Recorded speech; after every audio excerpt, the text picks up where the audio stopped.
Hello everyone, Chief Canuck here, breaking down the new Halo 5 Guardians ViDoc from San Diego Comic-Con titled A Hero Reborn. If you haven't seen the ViDoc yet, I highly recommend you do so. It's 12 glorious minutes of Halo 5 content. There's a link down below in the description which will take you on over to the ViDoc.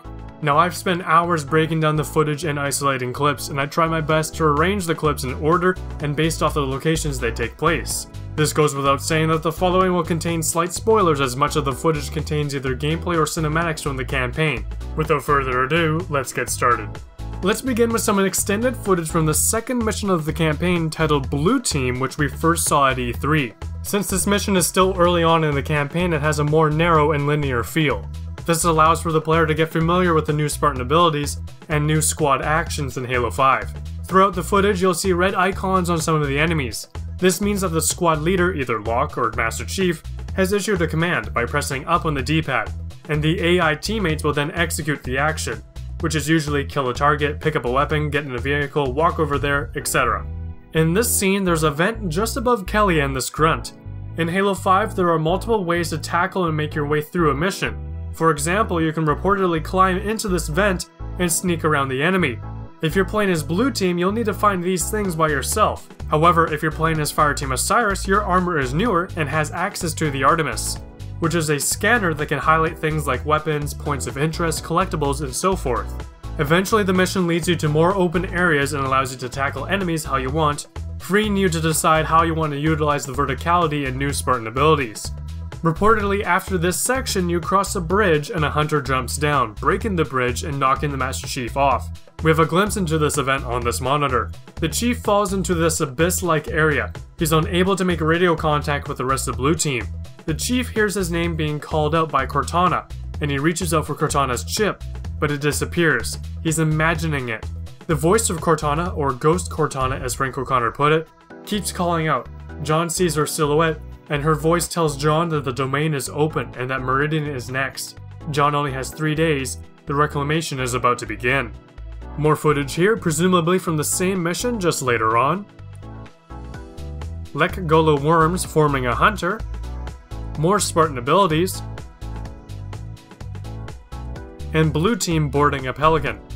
The ViDoc also provided some interesting footage of assets and the process behind creating the game. Here are some in-game assets of Blue Team. From left to right we have John, Kelly, Fred, and Linda.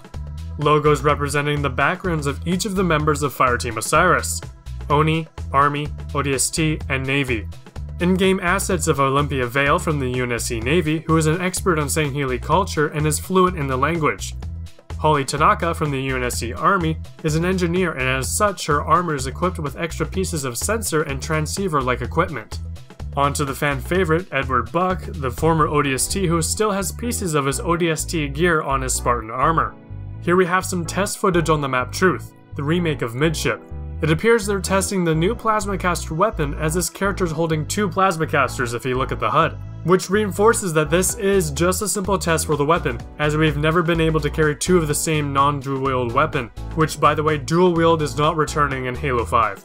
Here we have a look at the design pieces that go into the Warden, a very early model of the Plasmacaster, early footage of the Wraith with its new design shooting and launching itself backwards. You can see a Mongoose, Warthog, Banshee, and Ghost in a very chubby tank in the background, but these are all early models so I wouldn't take too much away from this. Also designs of a man cannon hilariously tossing a Spartan model. The commentary over this part of the footage was actually mentioning the repeated fails in testing. Here we have some interesting footage of what I can safely assume to be is multiplayer and more specifically Warzone, as the player has a battle rifle variant with a scope attachment, and they're aiming it at other Spartans.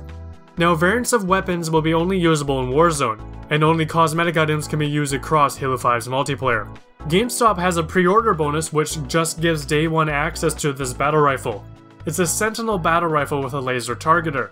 It also comes with the Bloodthirst weapon skin for the battle rifle.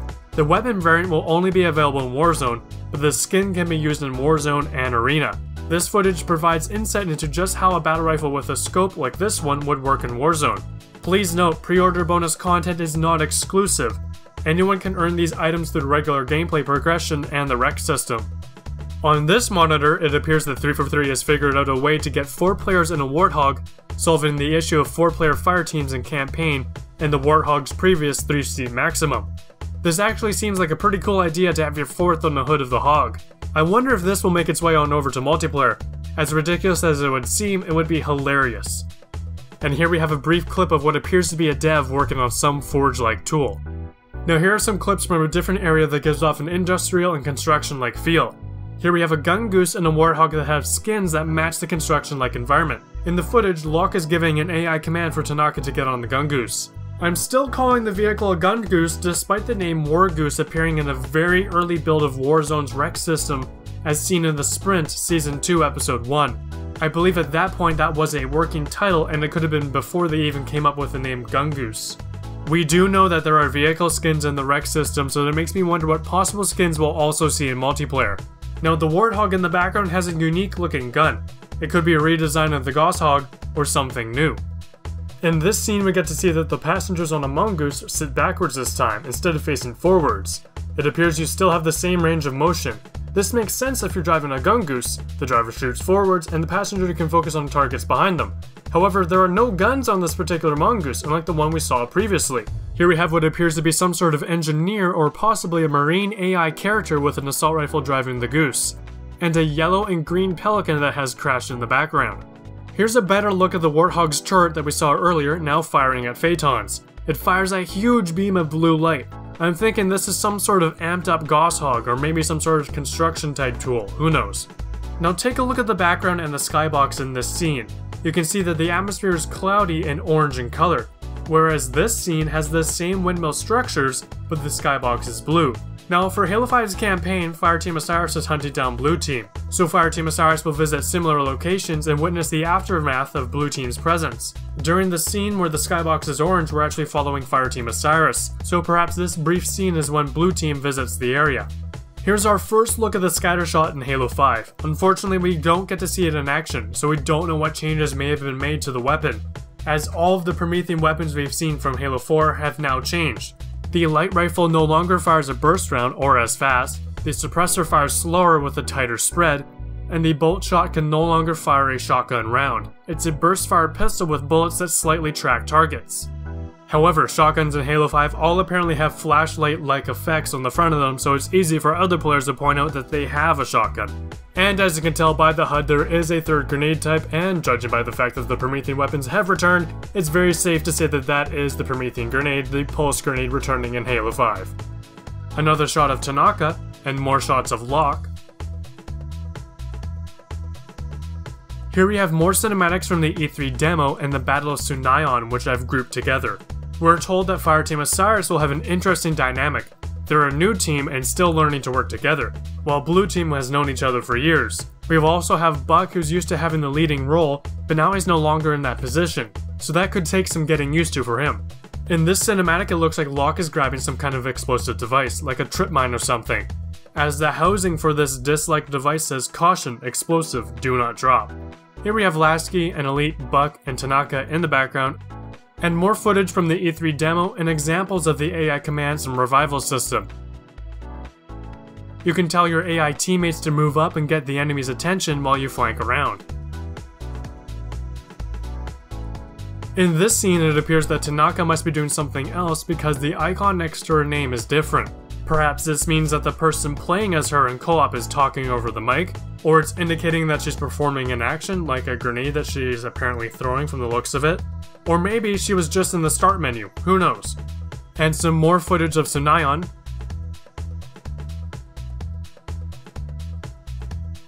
And a clip of Fireteam Osiris jumping into a pelican. Onto a different environment, also on St. Helios. But this place is more desert canyon-like and very well lit. This environment really shows off the details in the graphics, the cracks in the statues, ridges in the canyon walls, and different lighting effects as the light and shadows cascade on the world around you. I kind of get an Egyptian feel from all these statues and canyon walls. Here's a shot of Vale. A great example of the verticality we can expect in Halo 5's campaign, and of course these will provide plenty of opportunities for players to explore, or simply ground pound the crap out of defenseless grunts. It's entirely up to you. Now remember the vent I mentioned during the mission with Blue Team? Well, here's another example of non-linear progression. Not only can he crawl through vents, but he can also Spartan charge through objects like walls that have cracks in them. Who knows what they could lead you to, another path or perhaps a collectible. This mechanic was also spotted in Warzone gameplay, which allows players to create flanking routes. Some more gameplay footage in the environment. And here, just before Fireteam Osiris gets into the mantises, you decide, you can see that a character whose name I'll probably butcher, Maki Chava, from the Sword of Sanghelios is talking to them. The Sword of Sanghelios is a group led by the Arbiter, and you can actually see that the 4 elites appear as friendlies on the radar and on the map. More shots of the environment, an elite ranger, a spiritual successor to the Spirit class dropship, and no, I'm not sorry about the pun, a mantis fighting a wraith, and another look at the revival system in Halo 5's campaign. If your teammate goes down, you can revive them before they bleed out. However, if they're killed by a more deadly force like a grenade, they'll have to wait to respawn like the traditional mechanic. Here we have Vale in a Shade turret. Nice to see those back, and I can't wait to play ping pong with them after I run over them with my Warthog. More environmental shots. We have an elite working on a wing of a red Banshee. And of course we have more footage of this behemoth Covenant vehicle that everyone's been talking about. I believe it's another mining platform-like vehicle, but obviously much bigger than a Scarab. And here's footage of Fireteam Osiris and Phaetons attacking that giant Covenant vehicle. Now onto another environment, and this one is covered in snow, and here we see that giant Covenant vehicle yet again. Vale performing some cinematic acrobatics. More of Olympia Vale. That blue visor is really epic, and it seems like she's getting quite a bit of the spotlight in this ViDoc. A cinematic with Locke taking on Julamdana, with a one-armed Dr. Halsey in the background. Now apparently during the Halo panel at San Diego Comic-Con, which they have yet to upload that video, 343 revealed that the first mission of Halo 5's campaign is from the perspective of Fireteam Osiris, and they're tracking down Halsey. So this could be a rescue mission, although she's probably still mad at the UNSC. This would also explain the rather nonchalant appearance of Dr. Halsey in the Sprint Season 2 back aboard the UNSC Infinity. And at this point it's worth mentioning that Blue Team has not been considered AWOL yet. Here she is in another cutscene on Sanghelios, just thought I'd group the two Halsey clips together. Locke ground pounding a Jackal. Here we have what appears to be an intro event for a mission. We have Locke jumping down, Buck tackling an elite, causing an energy sword to fly in the air. Locke grabs it and decides the perfect place to put it is in the throat of another elite. God damn, this was epic. I don't even care if it's a small scripted event, this was awesome. This next scene takes place in a similar area, and this giant broken piece of what is soon to be a Covenant vehicle falls into the canyon. Here we have Fireteam Osiris forming up, and based on the ominous black and red molten look in the background, I believe they're located in Meridian, which is a location we've seen from concept art released at E3. Next we have Blue Team approaching some sort of object, or perhaps an enemy character, with what could be a Forerunner Guardian in the background. Here we have the Master Chief at the controls of something we don't exactly know, but judging by the controls, it's UNSC related. And finally we have one of my other favorite scenes besides catching the energy sword in the air. We have Buck drawing a pistol at someone. Who exactly, we don't know, but I'd like to point out the design of the pistol. It's very different from any model we've seen before. It's shiny, white, and I'd almost call it like a ceremonial weapon just based off the looks of it. Some people have speculated it could be the rumored Halo CE-like legendary pistol that was teased during Season 2 of the Sprint. I also think it could be a legendary character weapon. We've seen Linda's sniper rifle, Kelly's shotgun, and perhaps this is Buck's pistol? Who knows? These character weapons are classified as legendary weapons and are obtainable via the Rex system, but they're very rare and often referred to as mythic in rarity. Thank you so much for watching. That's my in-depth breakdown of the ViDoc. If you enjoyed the video, be sure to hit the like button, share with your friends, share your thoughts and theories in the comments down below, and subscribe if you haven't already for more awesome Halo news and content. I sincerely thank you guys for the support. It's been outstanding. Seeing my channel grow is just absolutely wonderful. Thank you so much for watching. My name is Chief Canuck, and I'll see you guys next time.